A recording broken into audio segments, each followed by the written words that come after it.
Olá, bem-vindo à nossa aula de resistência dos materiais. Hoje a gente termina o assunto de flexão plástica em vigas, falando de uma ocorrência que é bastante importante no dimensionamento de perfis, são as tensões residuais. Então, a plastificação, né, ou esse efeito da plastificação que ocorre nas seções de viga sobre flexão, e ela tem um efeito colateral que são as tensões residuais, e por isso a gente vai comentar a respeito desse efeito, né? As tensões residuais, para quem não conhece, é um efeito, né? Ou são efeitos que ocorrem em elementos estruturais que sofrem variação de deformação não uniforme, ou melhor, não linear. Existe diversos fatores que causam tensões residuais. Um dos mais famosos, ou dos mais frequentes que a gente vê aí, que a gente estuda, é o problema de que o perfil metálico, quando ele se esfria, ele não esfria uniformemente, né? E isso acontece não só em perfis metálicos, mas também em diversos materiais. O vidro ele também é campeão nisso daí, em termos de tensões residuais. O que acontece? Quando o material se esfria da fundição, alguns lugares que tem mais material demoram a esfriar mais do que outros, e ele acaba, alguns lugares, como no esfriamento existe uma contração, né, natural dos materiais, o que acontece? Alguns pontos vão contrair mais do que outros, por conta essa diferença de tempo de esfriamento. Então, o que acontece? Um vidro que não tem um tratamento adequado, se você deixar ele esfriar naturalmente, o que acontece? Ele fica com tensões residuais e qualquer pequena pancada que você dá no vidro, ele se estilhaça. Por isso que nas fábricas de materiais de vidro, o vidro ele não é deixado para esfriar no ambiente. Ele é esfriado num forno, né? Parece esquisito, mas é isso mesmo. Ele entra com a temperatura da moldagem dele, aí esse forno tá já nessa mesma temperatura, e o forno vai abaixando gradualmente numa velocidade em que todo o material do vidro ele vai se esfriando uniformemente, né? É aí que a gente chama de vidro temperado, certo?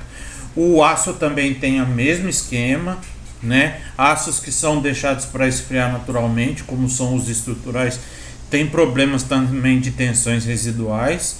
E existem também os aços temperados, né? O problema é que esse processo de temperar ele é mais custoso, então por isso que nem todo aço ele é submetido a esse processo. Ele é mais comum, por exemplo, em facas, espadas, onde você tem que ter comportamentos, tem inclusive aços diferentes misturados, né? Então o que acontece? A tensão residual na questão de temperatura também é bastante frequente, mas no caso da gente não. A grande questão, a minha cachorrinha está querendo atenção. Então no nosso caso, o que acontece é que parte do meu elemento estrutural ele está sofrendo uma deformação excessiva por ter entrado na fase de escoamento, e outra parte do meu elemento, da minha seção, ela não entrou na fase de escoamento, ela ainda está na fase elástica, e ela não se deforma, e ela não tem deformações residuais. São as deformações residuais que acabam criando, né, nesse elemento tensões internas que, mesmo com o alívio das cargas que promoveram essa plastificação, ele no final das contas ele continua com essas tensões internas. Então vamos lá. As tensões residuais podem ser benéficas, né, ou não a estruturas e equipamentos, né, elementos estruturais, vamos dizer. Vários casos apontam que as tensões residuais como principal causa de falha de equipamento, né, então isso é uma coisa, ela na verdade a gente não confia na total resistência do elemento por conta da existência das tensões residuais. E se a gente acabar projetando sem levar em consideração, ele pode realmente levar a uma falha desse elemento estrutural que a gente está trabalhando. Mas às vezes essas tensões também causam certos alívios em determinados elementos, aumentando até a vida útil do elemento em termos de fadiga ou de propagação de trincas. Então, ele pode ser em alguns casos benéficos, mas na maioria das vezes esse efeito ele não traz tanto benefício assim, traz mais malefício. A gente precisa entender, né, um termo chamado zonas plásticas ou zonas de plastificação, né, que é o que, né? Então vamos explicar com esse desenhozinho que eu fiz aqui, ó. Vamos ver uma viga com uma carga concentrada no meio dela. Então o gráfico de momento fletor dela é esse triângulo que está sendo apresentado aqui, né? Aonde o máximo valor de momento você encontra ele debaixo, logo debaixo de onde está sendo aplicado esse carregamento, certo? Então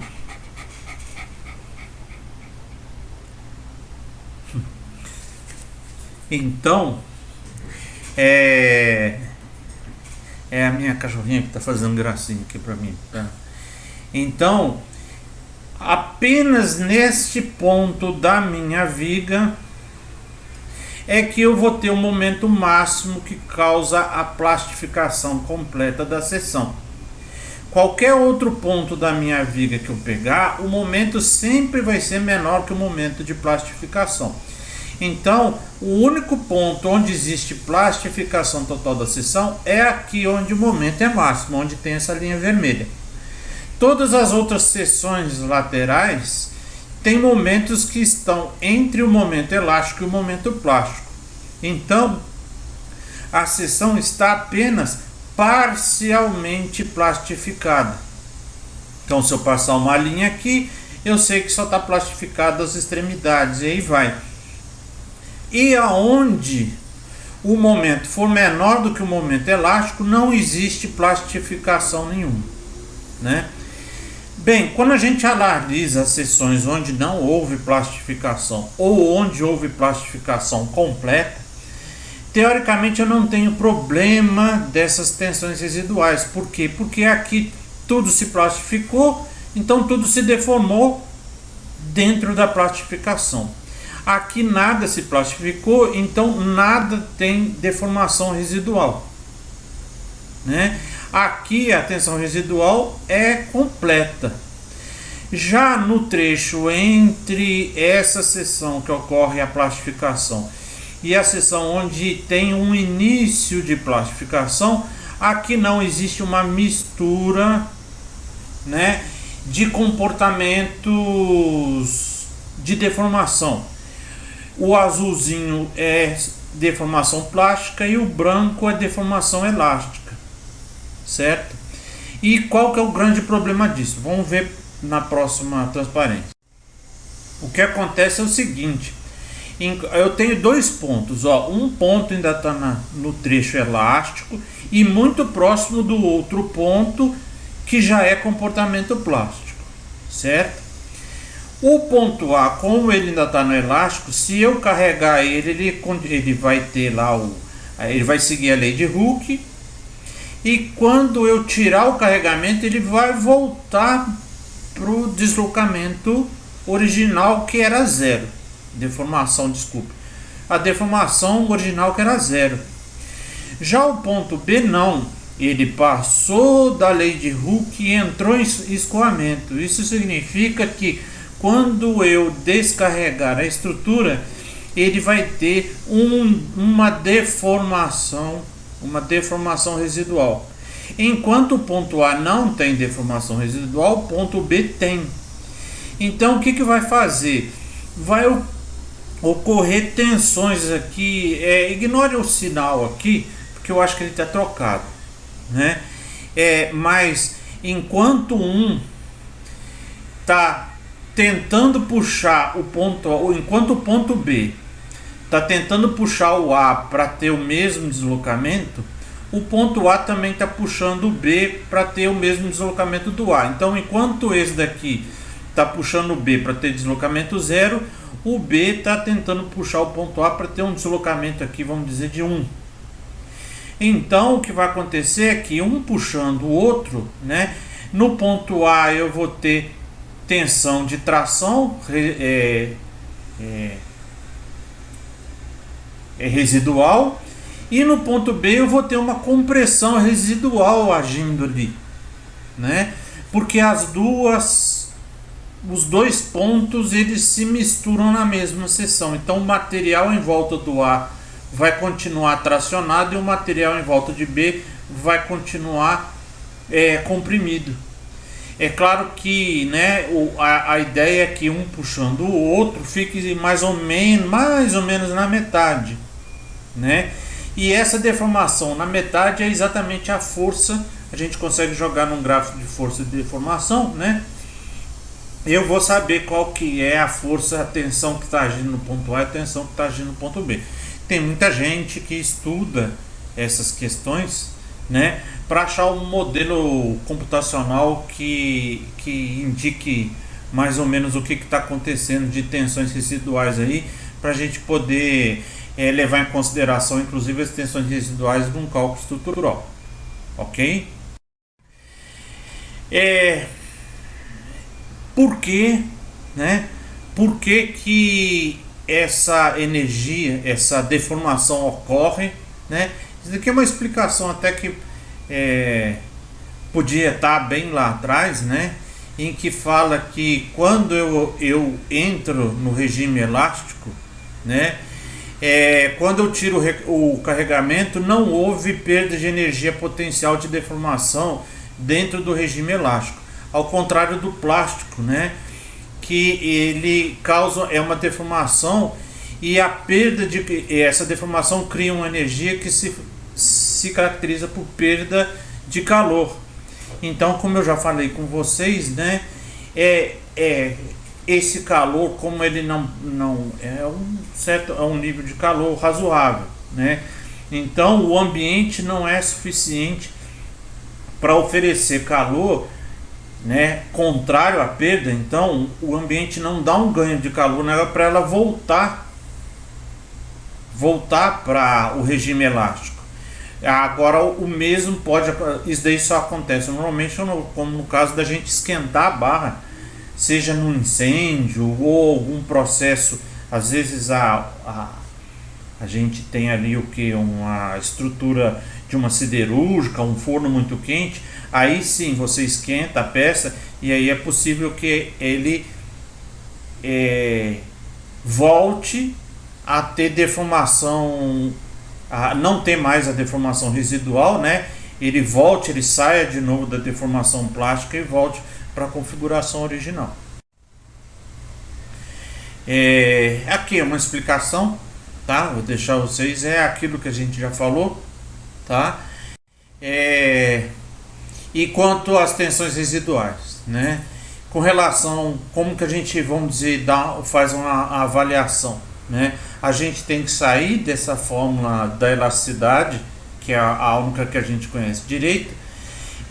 Então a fase de descarregamento pode ser tratada considerando que a barra esteja totalmente no regime elástico.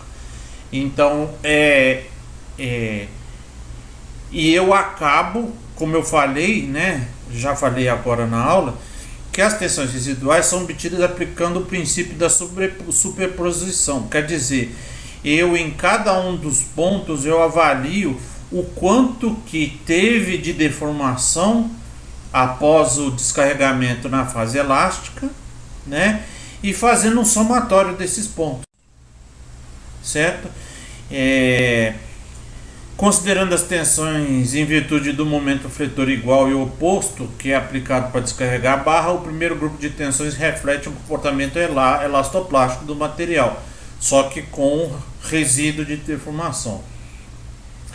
E o comportamento linear do material durante a fase de descarregamento ocorre também levando em consideração essa deformação que teve. Somando os dois grupos de tensões, obtemos a distribuição das tensões residuais no elemento, né? Então, a fórmula ela pode ser obtida assim. Então, a tensão máxima será, né, o momento de plastificação vezes metade do H lá, que é a altura total da seção. Então, em vez de usar o momento elástico, a gente pode usar o momento plástico para saber qual que é a tensão máxima ali que está residual que a gente está obtendo, ok? A aula é isso, deem uma estudada nesse material, certo? E na próxima aula eu vou liberar uns exercícios prontos para vocês verem a aplicação dessas equações, ok? Então tá, por hoje é só, obrigado.